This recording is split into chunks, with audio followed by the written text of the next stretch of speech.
todos. Gracias por su tiempo en este fin de semana. Esta vez para hablarles de un tema igual de importante a todos los demás, pero muy en boga con estas cuarentenas forzosas en las que estamos viviendo a lo largo del mundo. Nos hemos dado cuenta que la guerra comercial en el mundo ha cambiado de campo. Ya no estamos viviendo la guerra de las grandes manufacturas y hemos pasado a la guerra de la ciencia y la tecnología. No es un tema menor, ya que algo tiene que tener importante y va más allá del simple hecho de la comodidad que nos brinda todo el desarrollo tecnológico que estamos viviendo. El control por parte de los estados, de las empresas, hacen que también tengamos que preguntarnos qué tiene de bueno y qué tiene de malo el desarrollo científico. Obviamente la conclusión va a ser que el desarrollo científico siempre va a ser bueno para la humanidad, pero siempre y cuando vaya de la mano de la libertad. En esta ocasión tenemos a un experto en el tema, al doctor Miklos Lukács, que nos va a hablar y estamos seguros nos va a sacar de todas las dudas que tengamos al respecto. Muy buenas tardes nuevamente y como lo dijo Mauricio Villafani, esta charla va a ser un poco más interactiva, así que quienes tengan preguntas vayan escribiéndolas en el chat según vengan. Un abrazo a todos. Profesor, adelante. Bueno, muchísimas gracias Álvaro por la presentación. Efectivamente, como tú dices, estamos pasando a una etapa en la cual la ciencia y la tecnología va a jugar un rol fundamental. No es la primera vez que esto ocurre, en todo caso. Ya en el último cuarto del siglo XVIII, ¿no?, para ser específicos, ya la revolución industrial en el Reino Unido empezaba a tomar fuerza. Y lo que significaba la mecanización de la producción, sobre todo con las máquinas a vapor, ¿no?, y la fuerza hidráulica, donde se empezó a mecanizar la producción, específicamente en Manchester, que es la ciudad que es cuna del capitalismo, ¿no?, por estas fábricas textiles, y también es cuna del marxismo. Eso es lo curioso, es la ciudad que da origen al capitalismo y al marxismo. Empieza este vertiginoso desarrollo industrial, con estas fábricas textileras en Manchester, en Liverpool, en Macclesfield, donde estaba la industria de la seda, y todas las zonas, el gran desarrollo de canales, ¿no?, y de toda esta red fluvial interna del Reino Unido para desarrollar estas tecnologías. Sucede también que, producto de este desarrollo industrial, empiezan también grandes procesos de urbanización, sobre todo en el noroeste de Inglaterra, y que llevan a una tuburización de las zonas urbanas. Ahora, el problema de esta migración rural-urbana es que generó una gran dislocación en el mercado laboral. Es impreciso decir mercado laboral, pero genera una dislocación en cuanto a las oportunidades de trabajo. Muchos de los trabajos que se ofrecían en estas empresas textiles eran de muy baja paga y también en condiciones deplorables. Esto obviamente genera una reacción de la gente, ¿no?, de los olvidados de esta revolución, aparte de esta concentración de poder en manos del capitalista y, por otro lado, lo que Marx luego llamaría el proletariado.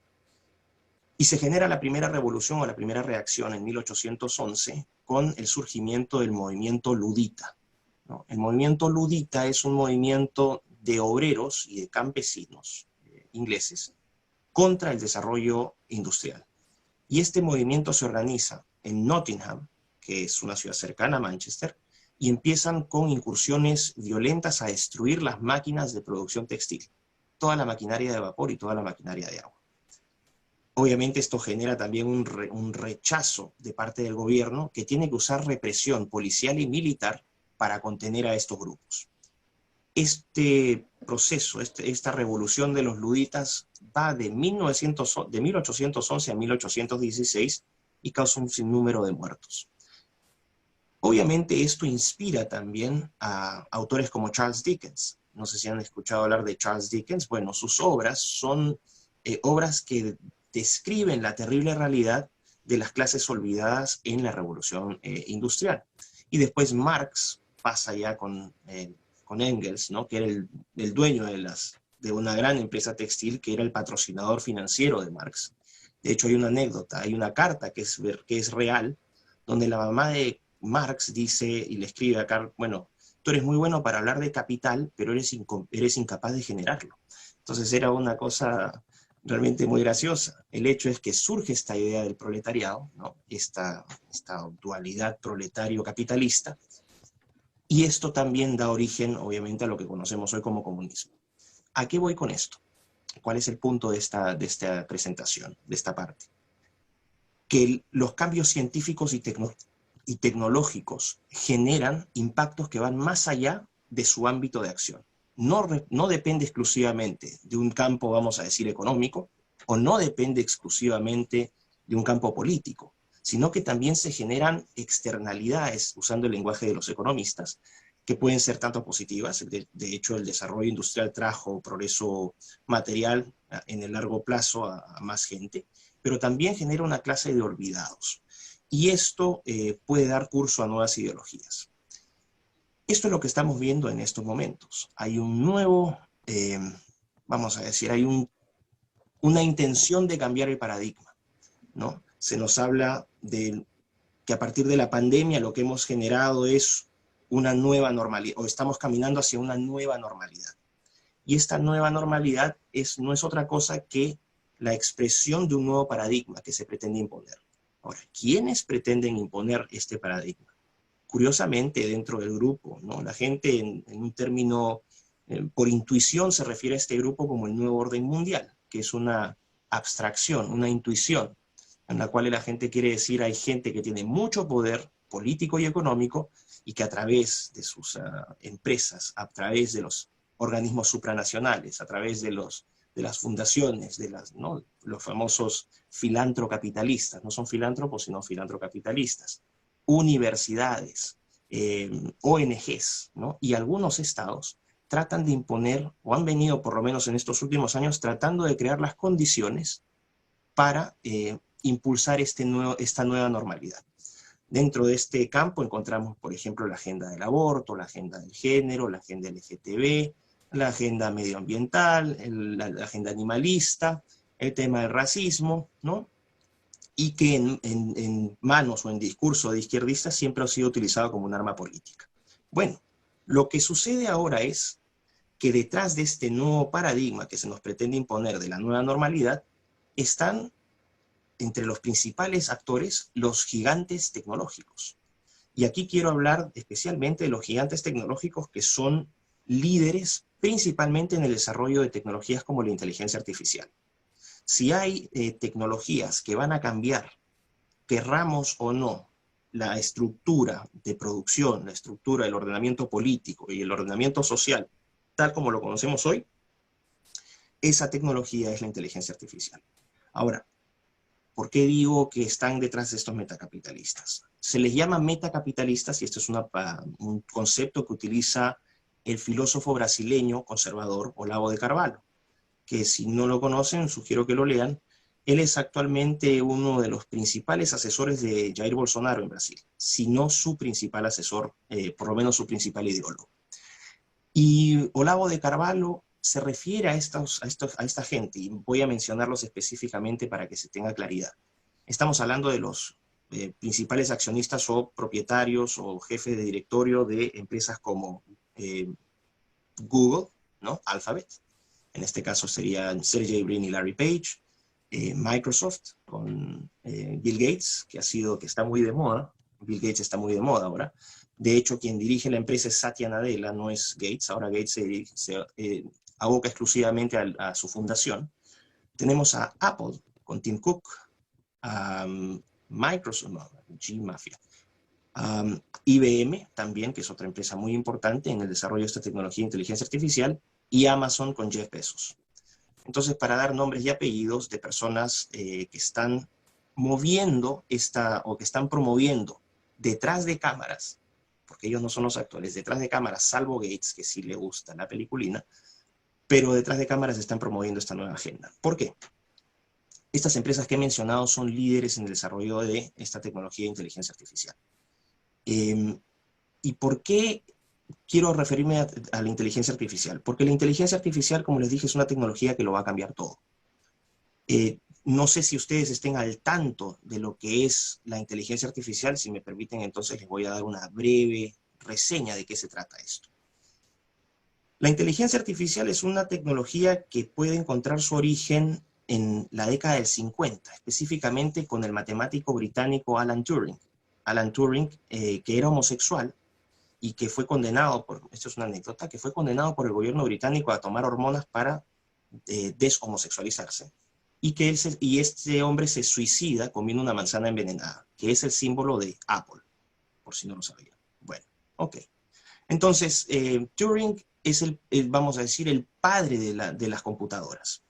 Turing establece una serie de modelos matemáticos donde él dice que en algún momento sería factible que las computadoras pudiesen realizar tareas que solamente le competen o que son capacidad o competencia de la mente humana.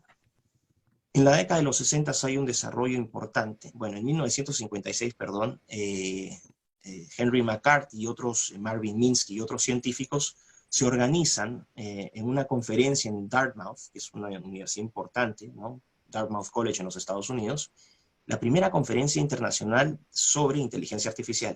Y es en esta conferencia donde se acuña el nombre oficial de inteligencia artificial. No se había utilizado antes, se acuña en esa conferencia. Y empiezan a trabajar en ideas de cómo las máquinas podrían replicar esas tareas, ¿no? Tareas que son, como dije, de competencia exclusiva del cerebro humano, especialmente tareas cognitivas. En este caso estamos hablando de procesos de razonamiento, procesos de toma de decisiones, procesos de percepciones, ¿no? Del entorno, aprendizaje o por lo menos interpretación de textos, etc. En los 60 hay un desarrollo, en los 70 ese desarrollo continúa con robots muy limitados, y en 1973 se entra a un periodo que se conoce como el invierno de la inteligencia artificial. Parece que los modelos matemáticos que se aplicaban no funcionaban y las máquinas eran incapaces con la programación que se les daba de poder replicar esas tareas humanas. A partir de los 80 surgen los famosos sistemas expertos, donde se conceptualiza la inteligencia artificial como o por lo menos en el método, de tratar de llenar a las computadoras de la mayor cantidad de información posible para que éstas después, en base a esa información, pudiesen replicar las tareas humanas. Cuento corto, en los 80 hay avances, se produce, vamos a decir, una explosión moderada durante los 90, pero es a partir del año 2005, donde ya la inteligencia artificial empieza a tomar mucha fuerza. Y en el 2012 ocurre un evento paradigmático en el sentido en que por primera vez se crean algoritmos que son capaces de interpretar textos sin que sean explícitamente programados para hacerlo. Es decir, aquí surgen otro concepto que me permito explicarles, que es los algoritmos. Los algoritmos son las instrucciones que las computadoras necesitan o que las máquinas necesitan para efectuar tareas de inteligencia artificial. Son instrucciones precisas y finitas que dan los programadores para que estas computadoras o estas máquinas ejerzan estas tareas. El cambio en este momento, en 2012, ocurre porque antes, hasta ese momento, los programadores tenían que estar detrás de la programación constante de la computadora. Pero es a partir de este momento donde se crean algoritmos que pueden aprender por sí mismos. Voy a dar un ejemplo. En este caso, se programaba un algoritmo sin una función específica, simplemente se creaba este algoritmo y se le enseñaba, o se le ponía, ni siquiera se le enseñaba, se le ponía un juego de Pac-Man o de Space Invaders. No sé si han conocido ese jueguito donde está la nave y tirándole, ¿no? Ok, bueno. No se le explicaba nada a la máquina, ¿no? O sea, no se le programaba específicamente para nada. Simplemente se preparaban los algoritmos, se conectaba la máquina al programa del juego y la máquina de cero empezaba. Y solita iba agarrando las reglas, iba entendiendo, iba aprendiendo. Por eso que se llama aprendizaje autónomo, ¿no? Que es uno de los mecanismos. Machine learning en inglés. Hasta que llegaba a un punto que a partir de determinada cantidad de repeticiones, vamos a ver, 2.000, 3.000, 5.000, 100.000 repeticiones, llegaba a un punto donde la máquina dominaba completamente el juego. Y después ese mismo algoritmo podía ser usado para otro juego, ¿no? Pac-Man. Y después para otro juego o para otras aplicaciones. El principio era este. Ese algoritmo podía aprender tareas distintas y ejecutar funciones distintas. Y esto sí crea un punto de quiebre, porque por primera vez se tiene que reconocer, aunque no nos guste, que las máquinas son capaces de aprender, si es que se puede usar ese término, son capaces de aprender y ejecutar funciones sin programación explícita. Esto es un cambio brutal, porque esto sí abre una ventana de posibilidades, no solamente en el campo comercial, que es el principal objetivo, por lo menos eso es lo que nos hacen creer los líderes de G-Mafia, que es el acrónimo de las empresas que ya les dije, sino que también en manos de tiranos podría ser muy peligroso. Y esto es lo que vamos a ver en lo que ocurre ahí, por ejemplo, en el caso de China, ¿no? Pero antes de pasar a China, lo que quiero decir es que hay diferentes tipos de inteligencias artificiales. Tienen múltiples aplicaciones. Y quiero aclarar algo aquí también. No es que yo esté en contra de la tecnología. Yo soy un ferviente promotor del desarrollo científico tecnológico, en la medida que sirve al hombre. Pero al momento en que uno cambia esa relación de la tecnología sirviendo al hombre por la del hombre sirviendo a la tecnología, que es lo que está pasando hoy, ahí sí entramos en un terreno complicado. Entonces, estas máquinas de inteligencia artificial o estos sistemas de inteligencia artificial los usamos diariamente. Tenemos dos tipos, como les dije, el machine learning, que es el aprendizaje autónomo, y hay otra concepción, otra estructura de inteligencia artificial muy, muy popular, que es deep learning, que en castellano significa aprendizaje profundo. Que lo que hacen es ponen, vamos a decir, dos tipos de algoritmos, de estos que les he mencionado, que con capacidad de aprender, dos. Y esas redes se llaman GANs, Generative Adversarial Networks, redes generativas adversarias. Lo que hacen es ponen a un algoritmo a competir con el otro. Imaginen esta capacidad, ¿no? Puesta con dos algoritmos. Y así van aprendiendo diferentes tareas que pueden ser. ¿Dónde se prueba por primera vez este método? En 2016, perdón, antes que vaya al 2016. ¿Y cómo se estructura a través de las famosas redes neuronales?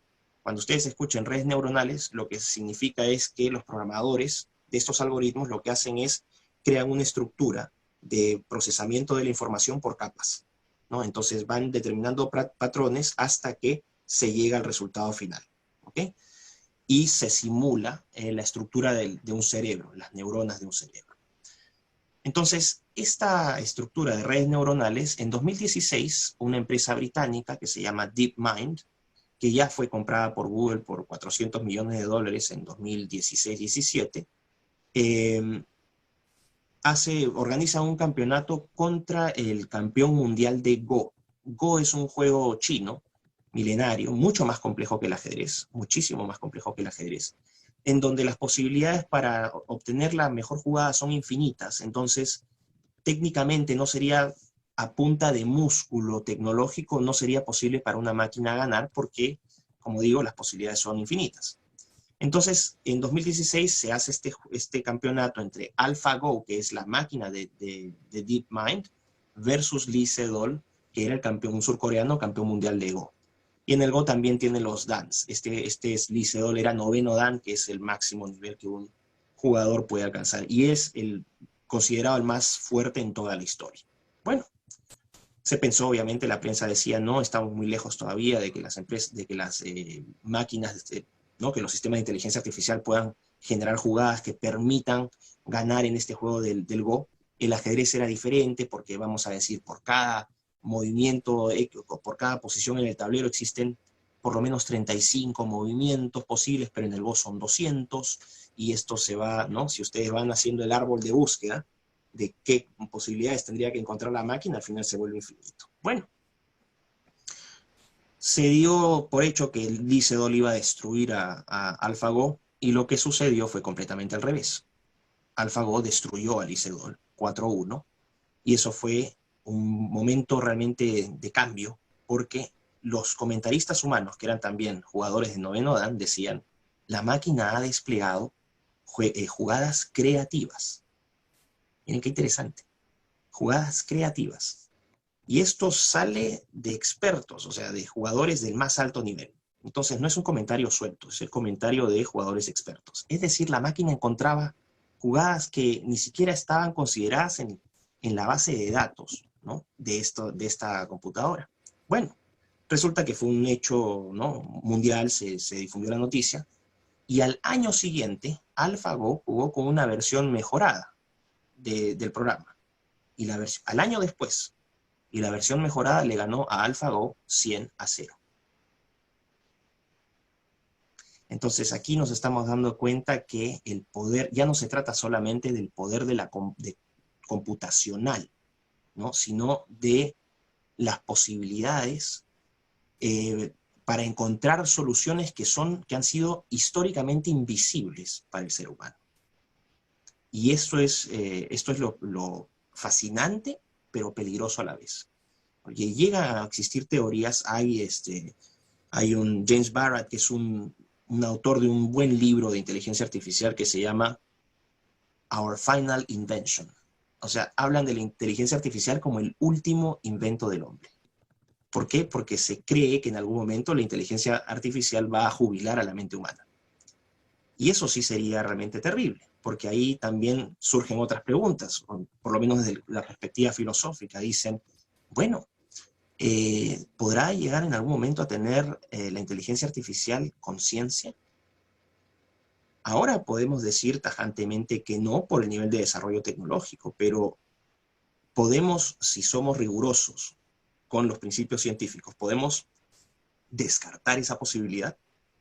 Parece muy alejada, ¿no? Parece muy alejada, pero ya hemos visto que muchas cosas son posibles.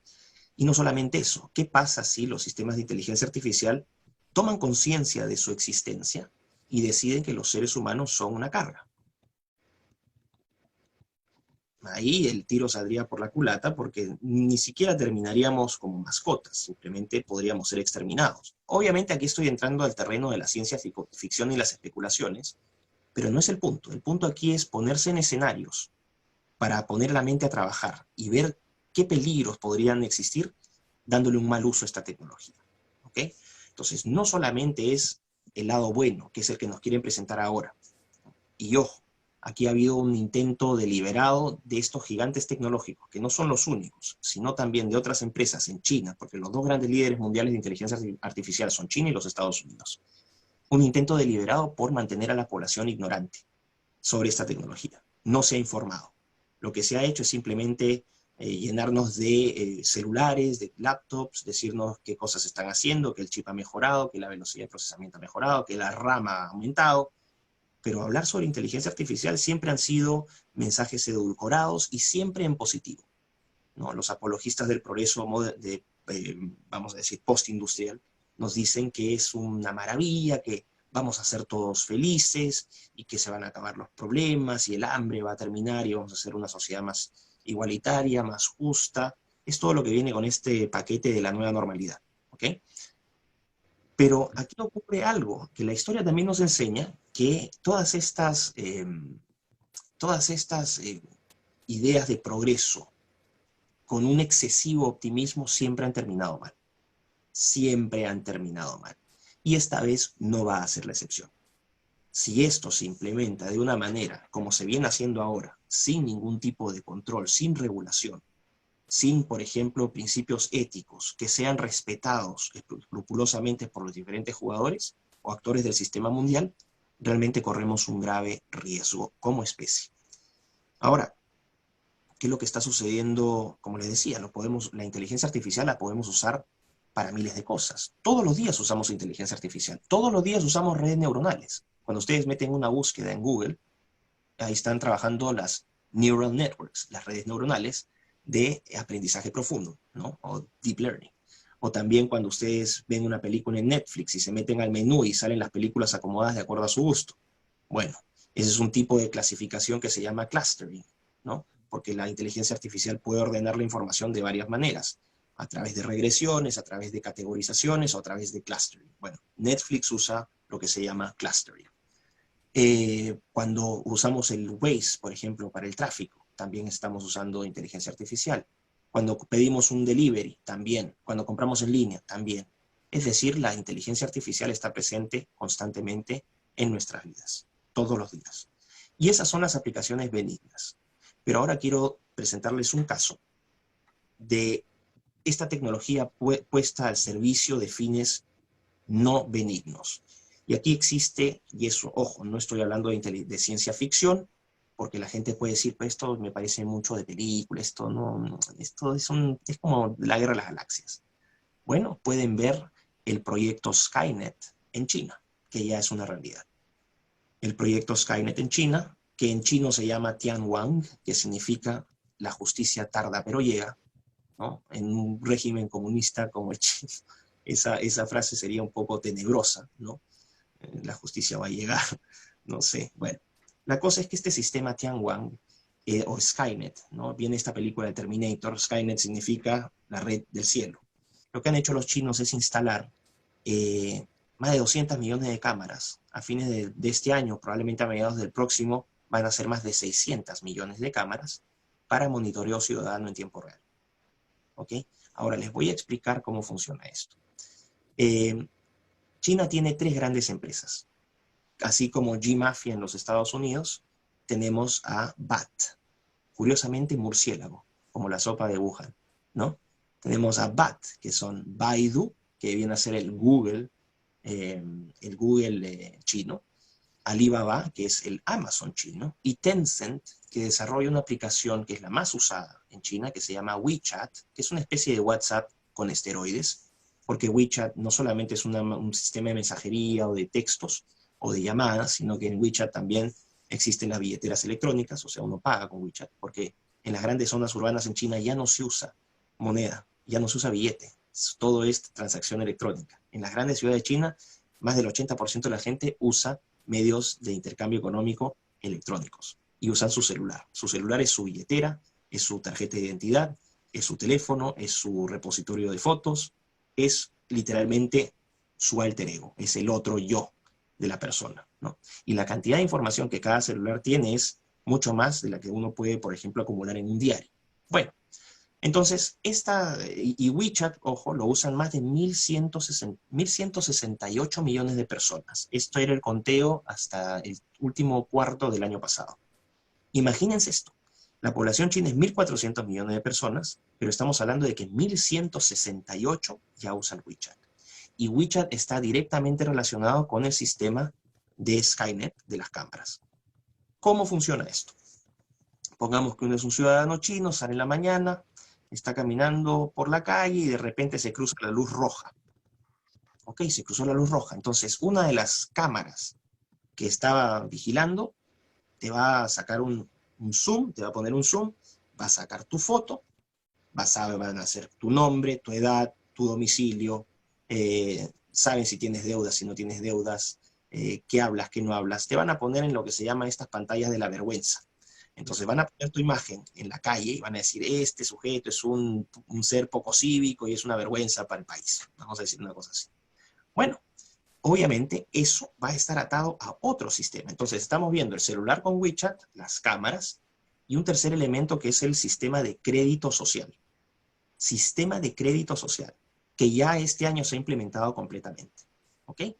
¿Y qué significa? Es un ranking de reputación personal. Entonces, si uno es un buen ciudadano, ¿no? Si uno ayuda a los viejitos, corta su pasto, trabaja bien, habla lindo de Xi Jinping ¿no? Y del Politburó del Partido Comunista, entonces uno va a ser un gran ciudadano. Eso significa puntos, bonus, en el sistema de crédito, que se pueden traducir, por ejemplo, en rebajas en el pasaje del metro o en la compra de tickets del tren, o incluso, que esto es uno de los mayores incentivos, sobre todo para los hombres, rankear más alto en las páginas de citas virtuales. Porque como sabrán, en China hubo un proyecto de control demográfico que recién fue suspendido en octubre del 2015, ¿no? La política de un solo hijo. Y producto de esto se generó un desbalance donde hay actualmente 34 millones más de hombres. ¿Por qué? Porque se prefería tener hombres que tener mujeres. Entonces se abortaban muchas mujeres y eso ha generado un desbalance de 34 millones más de hombres, lo que ha generado tasas más altas de homosexualidad en China y también mayor competencia por mujeres. Entonces, el incentivo de ser un buen ciudadano para rankear alto en estas páginas de citas es muy poderoso. Pero si uno es un mal ciudadano, ahí la cosa cambia. Como les dije, cruzaste la luz roja, bueno, te vamos a quitar puntos. No pagaste un crédito, te vamos a quitar más puntos. Robaste, bueno, ahí sí ya esto es un poco más grave, así te tenemos que quitar muchos puntos. Hablaste mal de Xi Jinping, eso sí está pésimo. Eres católico, tu vida corre peligro. Bueno, ¿qué significa esto? Que uno pasa, si es que es un pésimo ciudadano a ojos del gobierno chino, uno pasa a una lista negra. Y en esta lista negra se va a quedar entre 2 y 5 años, si es que tiene suerte. ¿Y qué significa eso? Que cuando uno vaya al supermercado y tenga que comprar con su celular, a través del WeChat, lo que hace WeChat Tencent es deshabilita funciones. Entonces, no vas a poder comprar productos que no sean de primera necesidad. ¿Querías comprar un chocolate? No, eres un mal ciudadano, solamente puedes comprar arroz, rábano y pollo un par de veces a la semana. Y no te van a dejar escanear, o sea, no, cuando tú pases el scan no va a funcionar. Eh, Significa que no te pueden cobrar más o simplemente no te dejan subir al tren. O simplemente no te dan un pasaporte, no puedes salir del país. Es así como se controla. Y WeChat, que es esta aplicación que les decía, WeChat graba, como lo ocurre también con los celulares en Occidente, pero no se usa con fines políticos todavía. Graban lo que hablas, tus fotos, tus comentarios, todo lo que tú digas, todo lo que tú veas a través de tu celular, toda esa información va a ser guardada por estas empresas, especialmente por Tencent. Y la dueña de facto de esa información es el Partido Comunista Chino. Acá hay una diferencia fundamental con los Estados Unidos. En China manda el Partido Comunista Chino, y si bien las empresas de tecnología, estas BAT que les dije, son las que desarrollaron esta tecnología, el Partido Comunista Chino es el dueño de facto de esa información.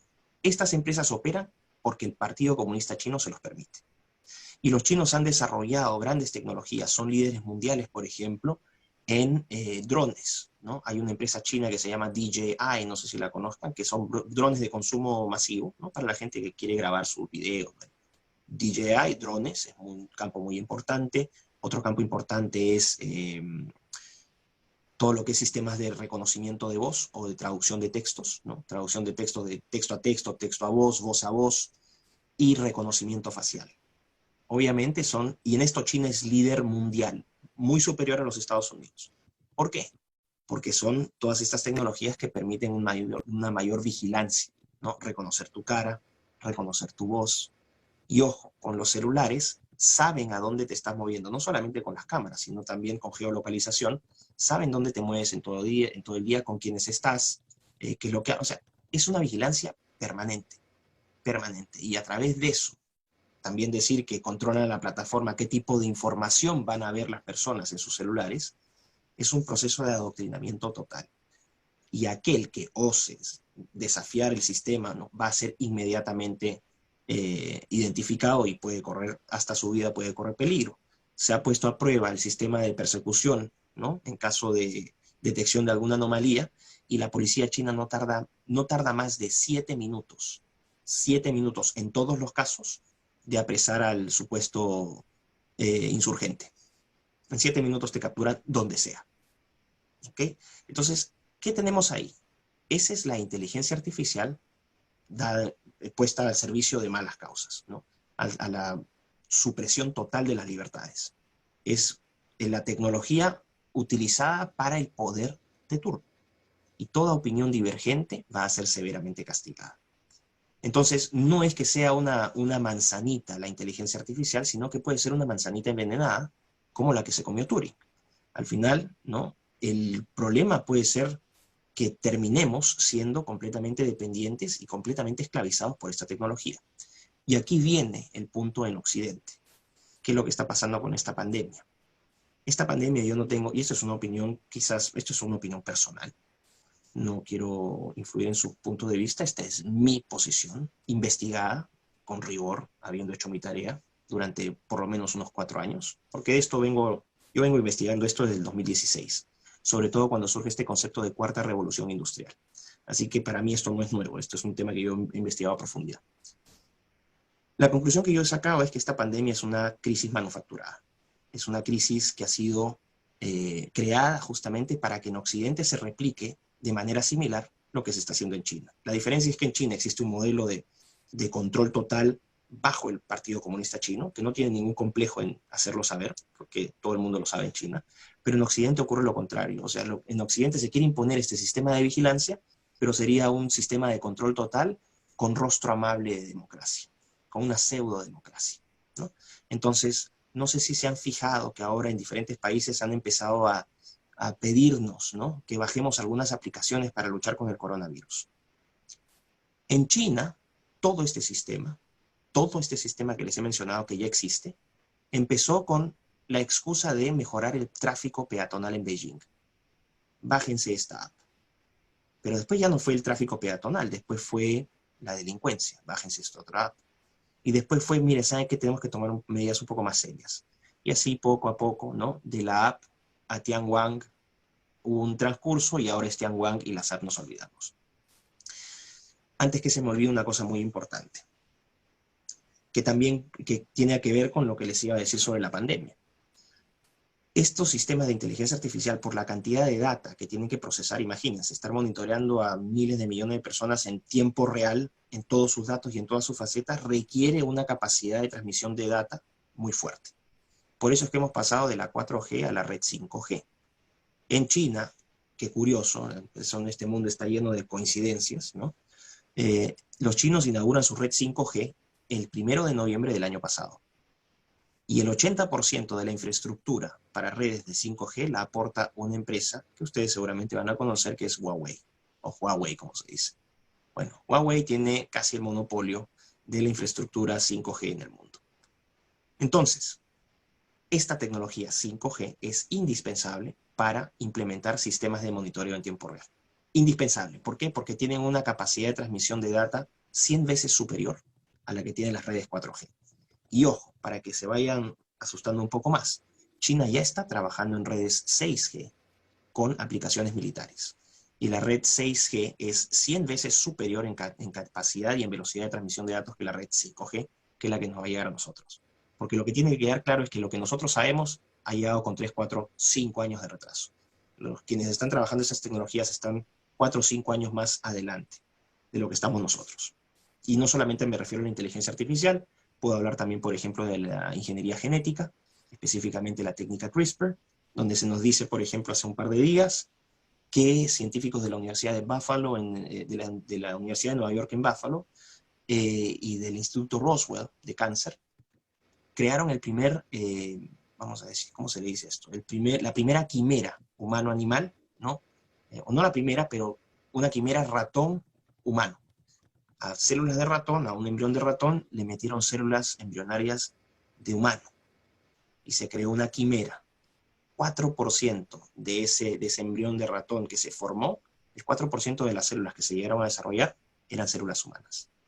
Entonces, ¿cuál fue la justificación? Miren, saben que tenemos que cultivar órganos, porque la gente no dona, entonces los ratones y los cerdos tienen un sistema anatómico muy similar al de los humanos, entonces podemos crear fábricas de órganos. Entonces, nuevamente, ¿no? La justificación siempre como que, sí es una justificación buena, ¿no? Invita a que la gente cree en esas tecnologías, pero nuevamente, pónganse a pensar qué lados oscuros podrían existir mal aplicando esta tecnología. Ahora, volviendo al tema de la inteligencia artificial, lo que está pasando con la pandemia. ¿Qué está ocurriendo en estos momentos? Todos estamos confinados en nuestras casas. Y los vigilantes nos vigilan, pero nadie vigila a los vigilantes. ¿Y quiénes son los vigilantes? Los que manejan la data y la información en el mundo. ¿Y quiénes manejan la data y la información en el mundo? Los grandes dueños de estas empresas tecnológicas.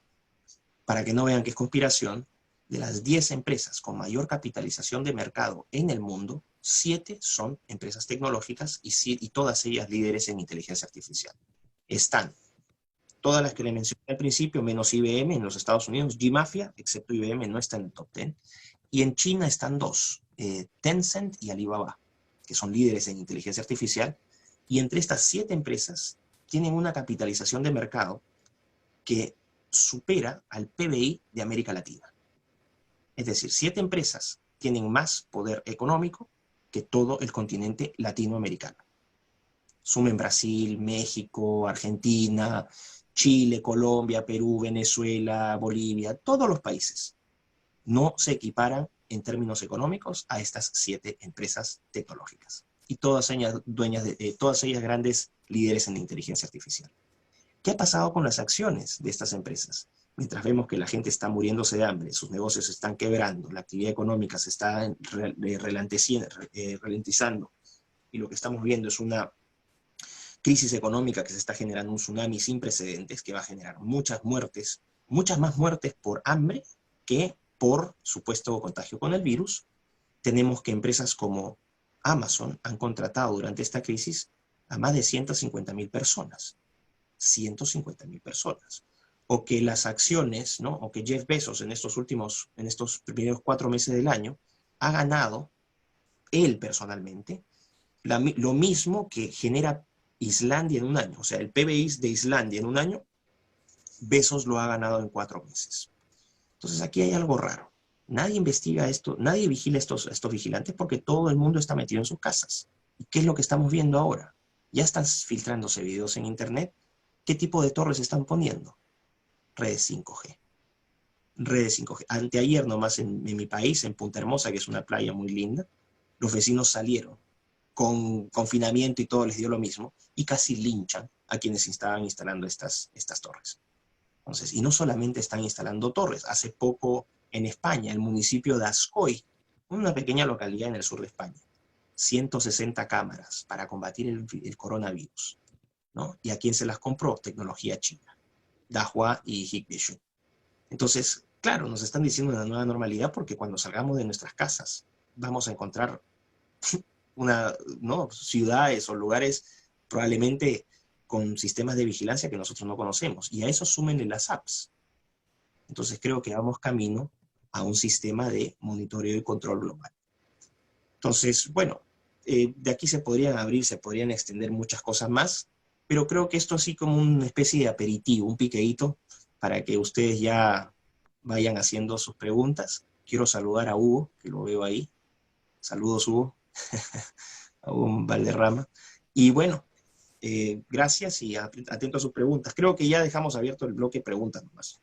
Sí, sí, profesor, justamente Hugo Valderrama le manda un saludo y le hace una consulta si cree que la nueva normalidad de la que estamos hablando es una estrategia para imponer el modelo de control chino. Yo creo que sí, claro. El modelo de control, pero como dije, ¿no? Un modelo de control chino amable, con rostro de supuesta democracia. Lo que se busca es, porque uno tendría que hacerse la pregunta, pero ¿quién haría esto? ¿Qué tipo de gente haría esto? ¿No? Habría que ser realmente un demente, o hay que ser un tipo especial. ¿Quiénes estarían detrás? Bueno, ¿quiénes estarían detrás? Ya les he dado algunos actores. No son los únicos. Van a encontrar, por ejemplo, los grandes directores de fondos de inversión, ¿no? Como JP Morgan Chase, BlackRock, Vanguard Capital, Amundi Francia, Barclays Inglaterra, etc. Entre estos 17 fondos de inversión manejan proyectos, o sea, manejan un portafolio de inversiones de 47 trillones, 47 mil, bueno, perdón, es que se me confunde con Estados Unidos que usan trillones, 47 billones de dólares, 47 billones de dólares, que es, para ponerlo en perspectiva, 2,4 veces el PBI de Estados Unidos. ¿Ok? Entonces, entre 17 sujetos manejan un portafolio de inversiones que es 2,4 veces la economía de Estados Unidos. Eso es tener poder. Esa gente es la que está detrás. También está la gente de Big Pharma, o sea, de las grandes farmacéuticas, ahora sobre todo con el tema de las vacunas, porque quien encuentre la vacuna, entre comillas, va a ser Dios. Va a ser Dios, ¿no? Entonces, ese es un grupo amplio. ¿Dónde se reúnen? En Davos, en Bilderberg. Por eso cuando os dicen, oh, el club de Bilderberg, eso es una teoría de conspiración, porque Bilderberg es solamente una de las tantas fuentes de, ¿no? espacios de reunión que tienen durante el año. Está el Club Trilateral, el Club de Roma, o sea, la Comisión Trilateral, el Club de Roma, el Club de París, el Council of Foreign Affairs, el Aspen Institute, etcétera, etcétera. Tienen un año de conferencias que empiezan con Davos en Suiza y terminan con la reunión del Fondo Monetario Internacional, etcétera. Ahí es donde coordinan y ahí ustedes van a decir, ¿quiénes son los que están imponiendo? Todos los que se aparecen en la foto de esas reuniones. Todos ellos son los que están imponiendo. Bueno, Uno dice, ¿pero qué motivaría a esta gente a hacerlo? ¿No? Y uno dice, los chinos, claro, no se puede cuestionar el caso de los chinos porque los chinos en realidad nunca han demostrado un gran respeto por los derechos humanos, ¿no? Si algo tienen que hacer y tienen que haber algunas muertes, algunas, bueno, pues en nombre del progreso, ¿no? Vamos a sacrificar a algunos. Esto ya lo hemos visto, o sea, China tiene un récord muy malo en este sentido, la revolución cultural de 1967 a 1977, donde murieron más de 20, 30 millones de personas. Tenemos Tiananmen, el Tíbet, etc. O sea, los chinos no tienen escrúpulos al momento de imponer su idea de progreso. Prueba, esto es evidencia empírica, no es que esté yo acá floreando, esto es comprobable. Y en el caso de los metacapitalistas también es comprobable. ¿Por qué? Porque quienes promueven, desde mi perspectiva, agendas como el aborto, ¿no? Y que financian sin ningún complejo máquinas de masacre de niños, ¿no? O de seres humanos, son gente que no tiene escrúpulos. Aquellos que promueven la eutanasia, también, ¿no? Si vas a... No, tómate tu pildorita. Ya en Holanda existe esta ley donde ya está operando. Si un ciudadano mayor de 70 años quiere terminar con su vida, puede ir en Holanda a una farmacia, le venden una pastillita y se toma esa pastillita y se mata. Obviamente la demanda por estas pastillitas ha aumentado. ¿Por qué? Porque los estados de bienestar en Europa están en crisis, porque literalmente se robaron la plata financiando agenda LGTB, agenda de aborto, agenda de género, agenda medioambientalista, contratando a puro mamarracho, ¿no? A puro adefesio, mediocrizando el sistema político, porque si algo van a encontrar es que del lado de los progresistas, como les digo yo, los representantes políticos del progresismo, si algo tienen en común, es que son una manga de, y me van a disculpar el francés, una manga de imbéciles. Es gente con un coeficiente intelectual negativo, pero tienen las cualidades necesarias para implementar lo que los patrones, los metacapitalistas o los filantrocapitalistas les dan. Gente que en una condición normal jamás hubiese llegado a estar donde está. Entonces, es gente que es capaz de matar a su propia madre por llegar a estar donde está. Gente que no tiene escrúpulos. Tú necesitas gente servil, poco creativa e inescrupulosa para implementar esta agenda mundial.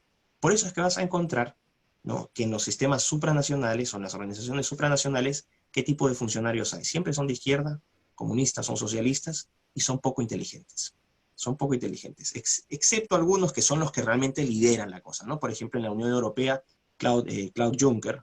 Juncker era un tipo nefasto, era un sujeto realmente perverso, pero era inteligente, ¿no? Guy Verhofstadt, el ex primer ministro belga, también un gran favorito de Soros y toda esta gente, un tipo perverso pero inteligente.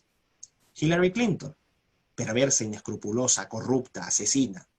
Esa mujer tendría que estar, realmente, la tendría que haber dormido con una inyección hace años.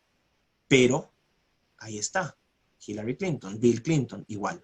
¿Qué característica tienen? Son perversos y son inteligentes. Pedro Sánchez en España, perverso inteligente. En Argentina no es Fernández, Fernández es un pobre diablo. Cristina, ahí está. Ok, hay un patrón. Y ese patrón se explica porque tú necesitas un perfil de persona que sea servil, que, ¿no?, que se contente con lo poco que le vas a dar. Si vas a ser ministro de tu país, te voy a dar un sueldo de $10.000 mensuales. Un sujeto que no tenía futuro ni siquiera como repartidor de periódicos, se inmola por ti. Entonces, esta gente no tiene escrúpulos. Entonces tú me dices, ¿quiénes podrían estar detrás? Esta gente sin escrúpulos. ¿Y hay algún tipo de, vamos a decir, limitación para que lo hagan? No. Hay otra cosa que la gente tiene que entender, es qué tipo de psicología tienen estos metacapitalistas, ¿no? ¿Por qué se les dice metacapitalistas? Porque son billonarios que operan fuera de la ley. Tienen tanto poder económico y tanto poder político que ellos terminan haciendo las reglas y juegan fuera de las reglas. Por eso se le llama meta, más allá del capitalismo, ¿no? Entonces, estos metacapitalistas lo que tienen es un sistema de incentivos. Y lo que ellos tienen, que abunda en ellos, es dinero. Entonces, si tú, vamos a hablar, si nos ponemos en términos económicos, la ley de retornos decrecientes. Te juegas un partidito de fútbol con los amigos, termina el partidito y, como decimos en Perú, fulbito, y después del fulbito, fulbazo, ¿no? Metes sus cervecitas y toda la cuestión. Bueno, la primera cerveza entra bien, rico. La segunda entra bien. La tercera, bueno, la cerveza es un mal ejemplo porque en realidad uno toma, hay unos que toman cerveza hasta colapsar. Vamos a poner el agua. tomas el primer vaso con agua, bien, el segundo bien, el tercero ya no tanto, el cuarto ya, el quinto ya no aguantas. ¿Por qué? Porque ya estás harto. Lo mismo sucede con estos metacapitalistas. El dinero para ellos no es un incentivo. Les sobra. Entonces, es como la arena, no tiene ningún valor. Lo que motiva a esta gente es un deseo de trascendencia y un deseo de trascendencia realmente obsesivo, patológico. Y esta gente, hay pocos estudios que uno puede encontrar, porque investigué estudios psicológicos, de perfil psicológico de billonarios, y encontré 3 en Google Scholar, pero los 3 concluían en algo. Decían, todos tienen complejo mesiánico, se creen dioses. Y creen que porque han sido exitosos en la vida y han tenido este enorme poder, están en mejor condición o saben más que nosotros y pueden decidir en nombre de nosotros. Ni siquiera tienen que preguntar, o sea, su éxito es prueba de que no molestes bacteria, yo voy a decidir por ti. Y entonces tú me dices, ¿quiénes estarían detrás de esta agenda? Esta gente. Y curiosamente, ¿qué tienen en común? Pero esto ya tendrían que leer. Tengo un artículo que no sé, un libro, si lo saben, hemos publicado hace poco un libro con varias personas ahí en América Latina y en Europa, un libro que se llama Pandemonium. ¿No? Sugiero que lo lean. Bueno, en mi artículo explico la alianza, ¿no? O por lo menos mi hipótesis es que la conexión entre el Partido Comunista Chino, los gigantes tecnológicos chinos y G-Mafia es una conexión que de larga data, y ahí hay intereses comunes, ¿no? Que es la supremacía tecnológica. Entonces, sí, yo creo que se justifica plenamente el hecho de que se quiere imponer este control total, porque no se trata ya de un tema económico, se trata ya de la materialización de un sueño, que es este sueño de una sociedad completamente automatizada, ¿no? Y tú puedes encontrar, vamos a decir, el bagaje ideológico, la estructura ideológica de esta nueva sociedad en un libro que se llama Social Physics, o Física Social, de Alex Pentland. Alex Pentland es el Karl Marx del progresismo metacapitalista.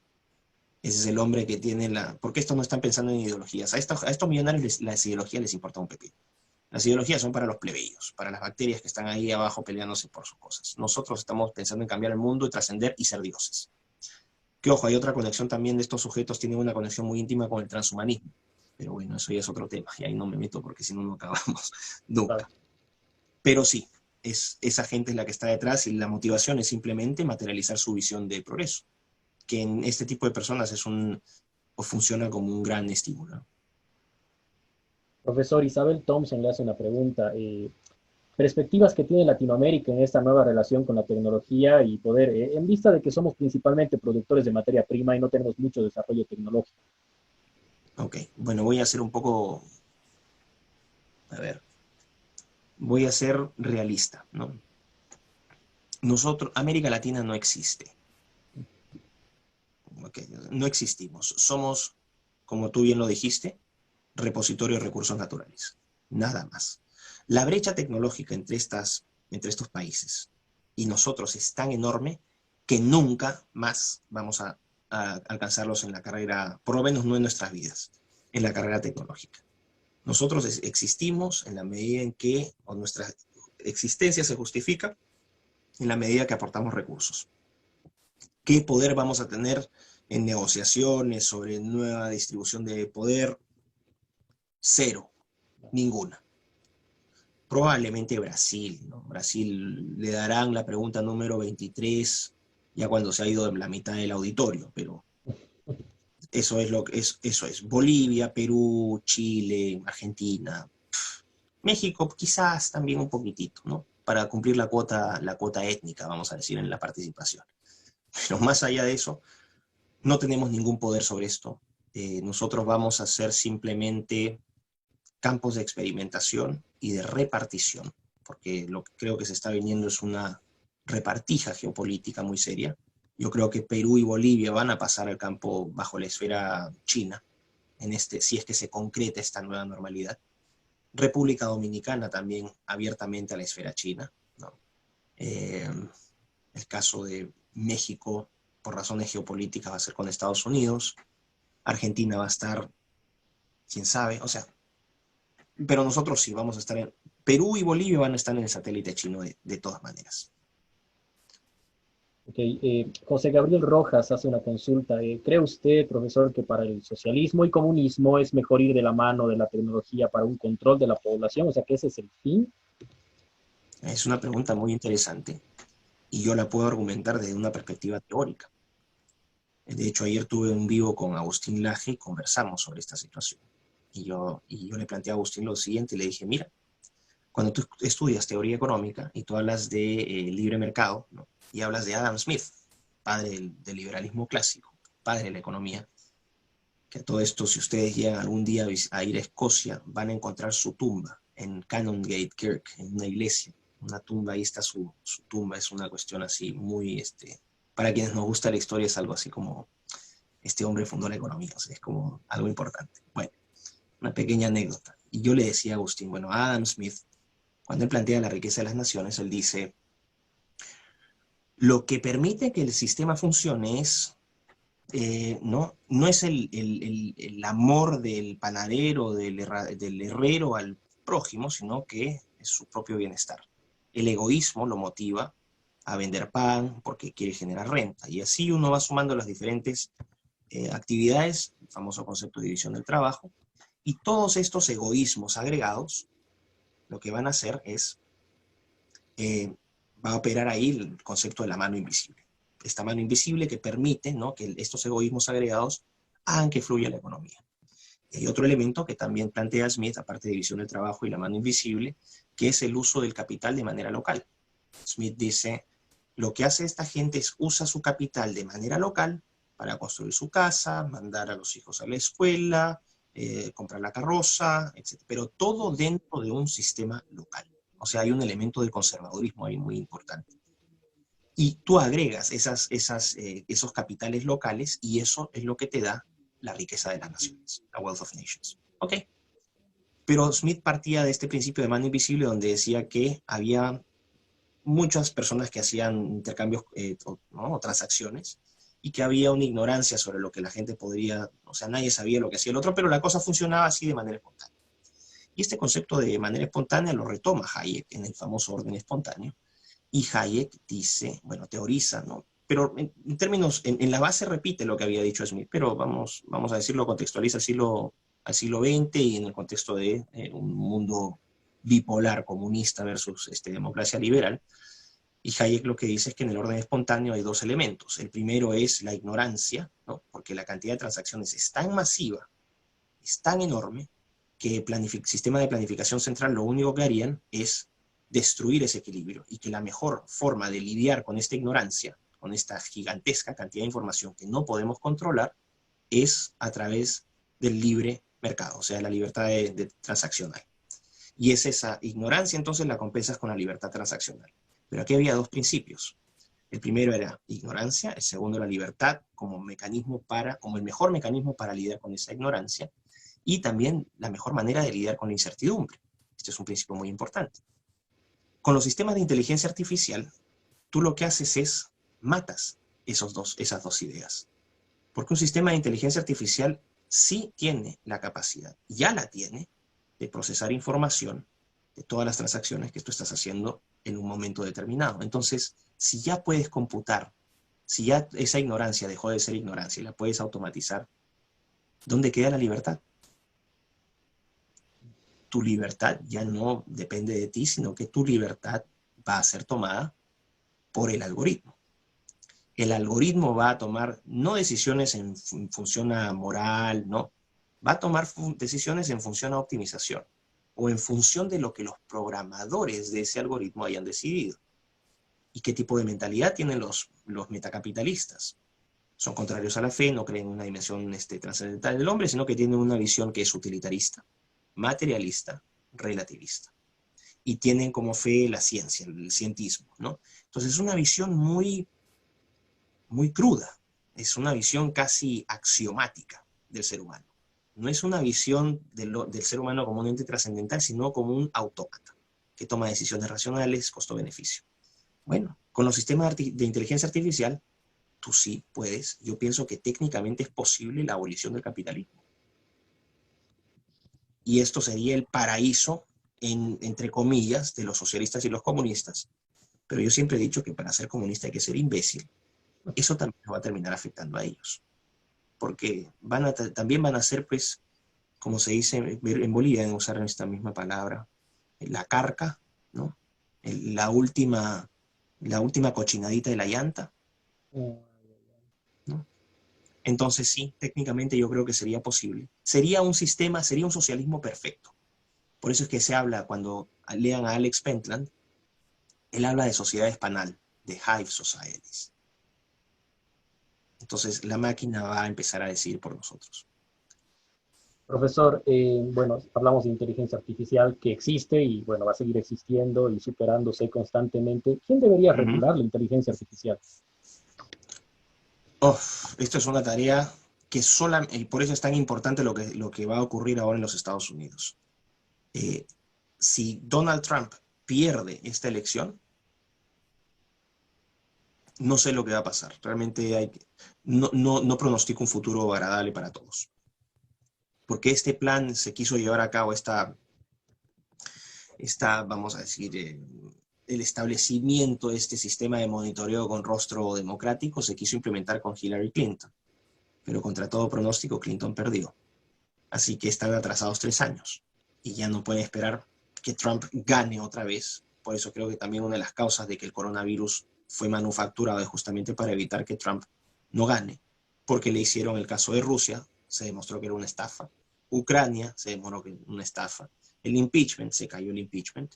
Y ahora entonces coronavirus. Y qué curioso, ¿no? Que Trump es enemigo tanto de los metacapitalistas como del Partido Comunista Chino. Porque Trump le ha puesto aranceles, ¿no? Para compensar los aranceles criminales que China le ponía a los Estados Unidos, y que Obama, de manera muy servil, porque Obama era un títere de los gigantes tecnológicos, era su engreído. Obama, con esta idea del mundo multipolar, de la paz, ¿no? Se ganó el Nobel. Bueno, el tipo vendió literalmente a los Estados Unidos. Y creo que ha sido, no solamente, decir que ha sido un mal presidente es poco, ha sido un criminal. Ha sido un criminal con rostro amable. Obama debería ser juzgado por varios crímenes. Pero bueno, eso es otro tema. Lo que es, permíteme retomar cuál era la pregunta, que lo que pasa es que vuelo y... Estábamos en quién debería ser el encargado de regular la inteligencia artificial. Ok, perfecto. Entonces retomo. Perfecto, gracias. ¿Quién debería ser encargado? Ojalá que gane Trump. Y lo primero que tendría que haber es una ley de privacidad digital. Eso es lo primero. Que sea por ley que las empresas tecnológicas de todo país, de cualquier parte, bueno, en China no va a ocurrir, pero en Occidente por lo menos, estén prohibidas de usar tu información, cualquier información, y de meterse a tu celular sin tu consentimiento. O sea, ¿está usted de acuerdo en compartir sus datos para fitness? Sí, estoy de acuerdo. Bueno, ya, si tú quieres ser un idiota es tu problema. Y aquellos que decidieron ser idiotas, que se les dé parte de las ganancias de esa información.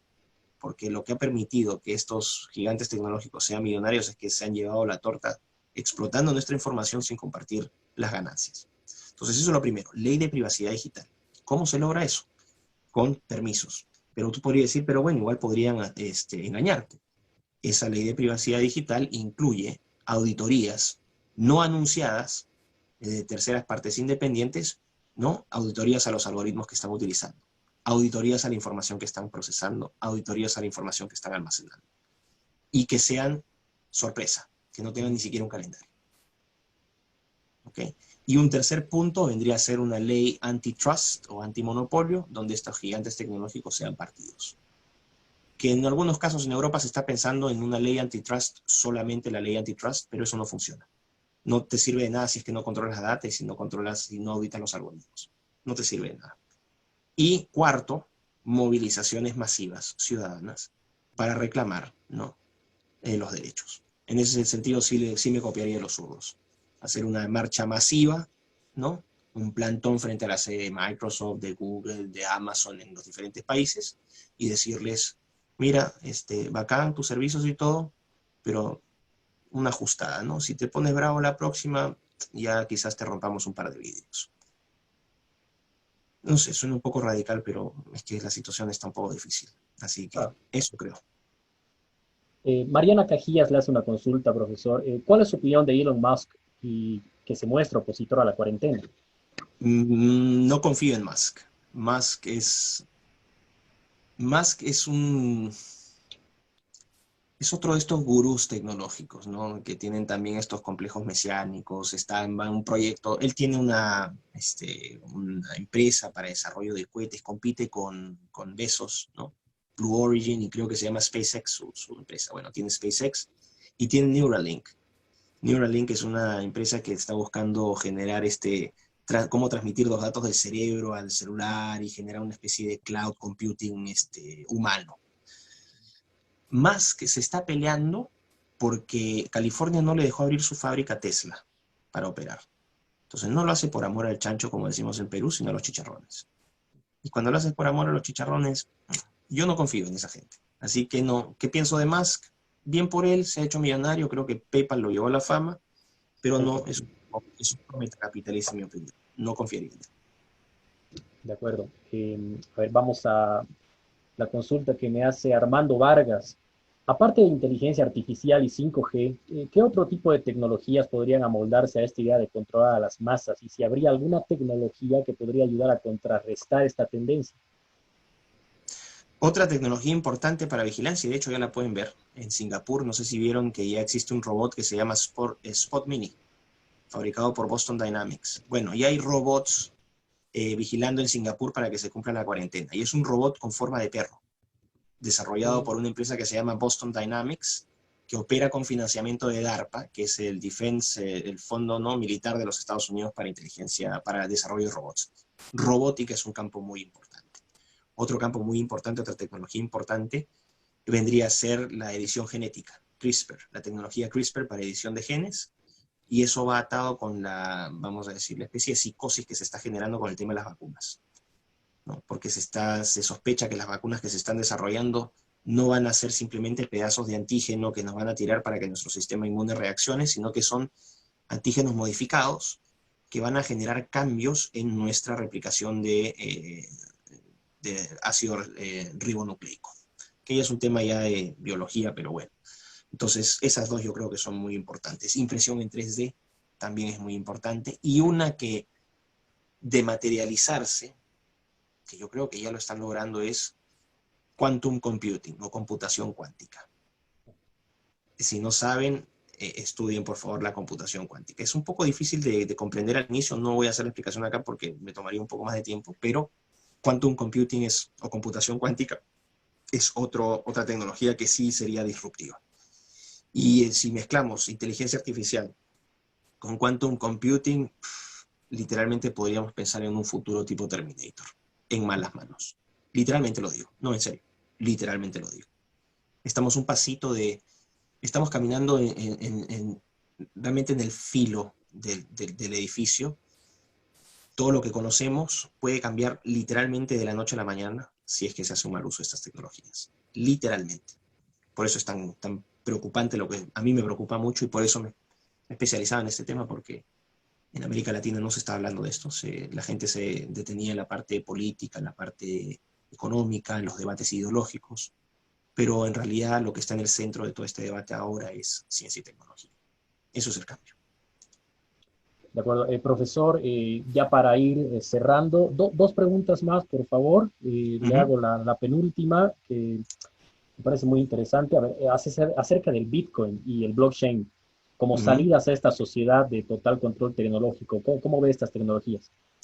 O también son otras tecnologías disruptivas, se alinean en gran medida con lo que se conoce también, o sea, por eso se le llama tecnologías convergentes, ¿no? Tecnologías que fueron inicialmente, que tenían fines diferentes, pero que de acuerdo a sus usos van convergiendo hasta pueden llegar a fusionarse. La inteligencia artificial desarrolla tecnología financiera, los Estados Unidos son líderes en este caso, no los chinos, que se llama FinTech o Financial Technologies.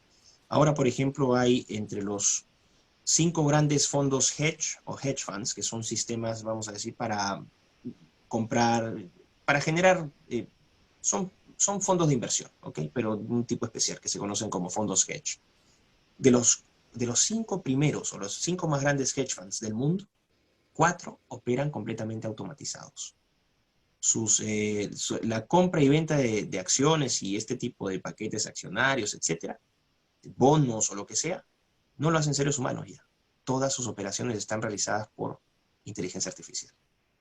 Ya no hay brokers como los que uno veía en la película en Wall Street, ya yo quiero esto, ya no existen. 4 operan exclusivamente con inteligencia artificial. De hecho, se está surgiendo una nueva forma de hacer dinero en casa que se llama algorithmic trading o trading con algoritmos. Gente que está armando sus propios escritorios, así como las películas de Wall Street, donde tienen sus, ¿no? Con sus pantallas de cómo van las acciones, cómo suben y cómo bajan. Bueno, simplemente programan, tienen un paquete con el que funciona con algoritmos de inteligencia artificial, lo pueden programar con ciertas instrucciones, pero el algoritmo automáticamente va a detectar qué acciones van subiendo, qué acciones van bajando, dependerá de la estrategia del programador. Bueno, esa es una parte. ¿Cómo va el blockchain? El blockchain también es revolucionario, porque supuestamente uno puede trazar toda una línea, ¿no?, de transacciones o de contratos desde el inicio, con precisión, la fecha, quiénes son los... Y esa información está encriptada. El problema es que a la gente le dicen que eso es la seguridad total, pero siempre hay alguien que va a controlar esa tecnología. O sea, alguien que va a controlar el acceso a la información, y eso también en manos, por ejemplo, un gobierno tipo el Partido Comunista Chino, no creo que sería una buena idea. ¿Y cómo vamos con las criptomonedas? También creo que se está apuntando a eso, ¿no? A eliminar, a convertirnos como China, es decir, billeteras digitales, es decir, reducir nuestra existencia a esto, para que esto se convierta finalmente, ¿no?, en tu herramienta de control. O sea, este es tu nuevo grillete electrónico. Y ojo, tú puedes decir, pero bueno, yo no quiero usar estas tecnologías. Bueno, si no sales con tu celular, no tienes DNI. Si no tienes tu celular, no puedes entrar al hospital. No podemos hacerte tratamiento. O sea, te pueden obligar a tener estas cosas, instalarlas, y si no las instalas o no las usas, está fuera del sistema. Y la criptomoneda es parte de ese modelo. Entonces, ahora están acá en Inglaterra, los bancos están haciendo lo imposible para que la poca gente que todavía no hace transacciones o que no tiene cuentas bancarias online, que se muevan a cuentas bancarias online. ¿No? ¿Por qué? Porque quieren pasar a la digitalización de todo esto y hacer el cambio a las criptomonedas o a la moneda electrónica. China ya ha lanzado el renminbi o el yuan, y ha exigido a ciertos países con los cuales comercia que ya no va a aceptar dólares, sino que acepta yuans o electronic renminbi o yuan. Bueno, se quieren tumbar al dólar como una moneda ¿no?, como el tipo de cambio estándar en el mundo, y regresar al estándar del oro. Pero eso ya es otro tema también. Claro. Profesor, para cerrar, hay muchísimas preguntas más, pero bueno, yo creo que vale la pena hacerla esta pregunta para cerrar. Denos una pincelada del por qué no debemos dejar de ser conservadores. Esa pregunta es, pero una pregunta amplia. A ver, lo primero habría que decir qué significa ser conservador, ¿no? Y yo, cuando dicen, no, ustedes son del Instituto Libremente, entonces imagino que tienen una impronta más liberal que conservadora. ¿Okay? Entonces, son liberales, vamos a decir, liberales clásicos, Liberal clásico, sí. O austríacos, ¿no? En el mejor de los casos, Hayek, von Mises, Okay. pero no entran en el campo del libertarismo. Yo el libertarismo encuentro que es un error ideológico, pero bueno, hay gente que no significa que no los quieran, ahora son aliados de esta guerra, pero ideológicamente creo que el libertarismo tiene varias fallas. El liberalismo también tiene algunas fallas. Para mí el problema del liberalismo es su excesivo enfoque en el individuo, ¿no? Eso me parece totalmente... Cometen el error de los comunistas de teorizar al ser humano. Esta idea de que el hombre es un ser racional, que toma decisiones racionales y que el individuo siempre es autónomo en su toma de decisiones. Eso no es correcto. En la vida real, cuando uno, y lo puse, creo que lo leí en una conferencia, una charla que tuve, y le pregunté a esta persona que era un libertario, le digo, bueno, pongamos, tú te sacaste una buena nota en la universidad. ¿Qué es lo primero que haces? Evidencia empírica. Se lo cuento a mis padres o se lo cuento a mi enamorada. Ok, ahí se acabó tu ilusión liberal, termina con eso.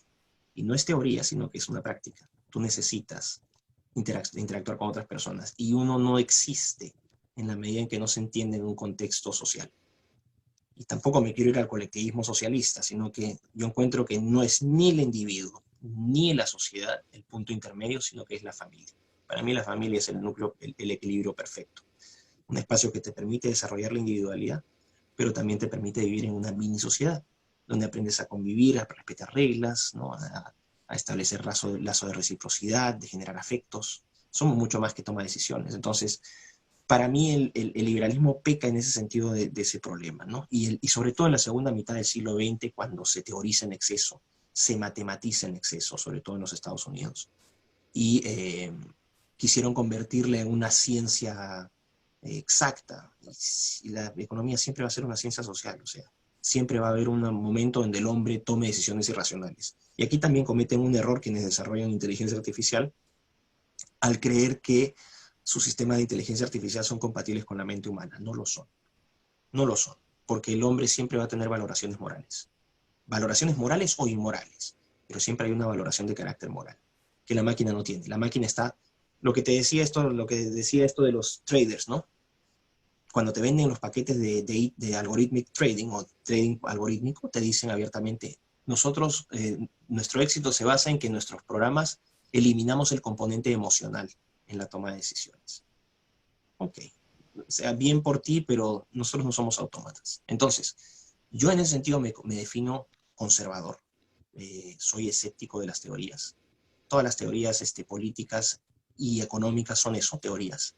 Partes de un modelo teórico, deduces, y a partir de eso deduces cómo tendría que ser aplicado a la realidad. Mientras que el conservadurismo, tengo un video sobre el conservadurismo en mi canal de YouTube, el conservadurismo es inductivo, va de abajo hacia arriba, de la experiencia tú vas aprendiendo, y cuando sumas las experiencias vas llegando a conclusiones. No te cases con tu mamá, ni tengas hijos con esto, porque ¿qué va a pasar? Te va a salir un hijo que va a tener problemas genéticos. Se repitieron varios casos, la gente se dio cuenta, uy, el incesto no es correcto. Prueba y error, ¿no? El liberalismo comete ese error para mí, igual que el comunismo, que parten de una teoría y tratan de ajustarla a la realidad. Y el liberalismo y el comunismo, el problema también que tienen una vocación universalista. Creen que el sistema tiene que ser aplicado en todo el mundo. O sea, los comunistas buscan que su sistema se aplique en todo el mundo, y los liberales también. Más libertad, más mercado. Yo cuando escucho, por ejemplo, a Gloria Álvarez, que el día que yo debata con ella acabo con su carrera política. No lo digo sinceramente, porque Gloria Álvarez comete el error que ella critica. Ella culpa a los comunistas de fanáticos, de dogmáticos. Y ella hace exactamente lo mismo. Que el mercado esto, que el mercado lo otro, que la libertad del mercado. Entonces me salían con una pregunta, pero bueno, al final, que la gente venga a sus órganos, que la venda a sus órganos, que haya prostitución, que tome las drogas, ya, todo lindo. Entonces yo bajo ese argumento libertario también, ojo, esto no es una crítica al liberalismo, esto es una crítica al libertarismo. Yo podría decir, bueno, ¿sabes qué? Criar hijos me parece una porquería. Me quita tiempo, gasto plata, no. Yo quiero salir a jugar, a vacilar con mis amigos, quiero ir a comer con mi mujer, o si tengo a la enamorada por allá. Lo que voy a hacer es voy a vender a mis hijos. Pero ojo, voy a cumplir con mi cuota moral, porque yo soy una buena persona y no se lo voy a vender a cualquiera. Se lo voy a vender a alguien que cuide a estos hijos. ¿Ok? Bajo el libertarismo tú puedes hacer eso. Que me responda Gloria Álvarez o cualquier libertario, ¿cómo soluciona ese problema? ¿Me puede restringir mi libertad? Desde el momento en que un libertario me diga que yo no puedo hacer eso, ese libertario está destruyendo su propia base de razonamiento.